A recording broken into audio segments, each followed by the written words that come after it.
Le drapeau bélarusse remplacé par l'étendard des opposants au régime en marge du mondial de hockey. Cet acte symbolique dans la capitale lettonne a beau être contesté par les autorités sportives, il en dit long sur l'isolement grandissant de Minsk. 3 jours après l'atterrissage forcé de l'avion dans lequel se trouvait le journaliste et activiste Roman Protasevich, les sanctions européennes sont entrées en vigueur et les compagnies aériennes ont suivi. Quasiment plus un seul avion européen ne survole l'espace aérien bélarusse.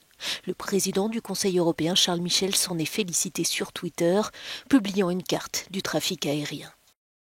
Peu de chance que ces sanctions suffisent à elles seules à faire plier l'inoxydable Alexandre Loukachenko, mais l'égérie de l'opposition bélarusse veut y croire. La tension des pays démocratiques, l'isolement politique de Loukachenko, les sanctions, la sensibilisation de l'opinion à ce qui se passe sur place ou encore l'organisation de conférences sur le Bélarus, tout cela contribue sans nul doute à une prise de conscience sur la nécessité de négocier de nouvelles élections, explique Svetlana Tikhanovskaya.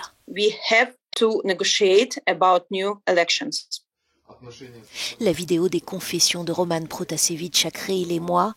Il y reconnaît avoir organisé des troubles au Bélarus, mais ses proches parlent d'une mise en scène et de torture. Une photo de sa compagne, elle aussi arrêtée dimanche, a été diffusée. L'OTAN a appelé à une enquête sur le détournement de l'avion de ligne et le Conseil de sécurité de l'ONU devait se réunir ce mercredi. Pour la Lituanie, où était exilé le journaliste, la mobilisation internationale est primordiale. Nous devons adresser ce message transatlantique au dictateur du Bélarus, à Loukachenko, assure le chef de la diplomatie lituanienne.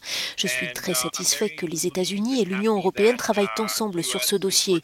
C'est le principal objectif de notre diplomatie, faire reconnaître cela comme une affaire internationale.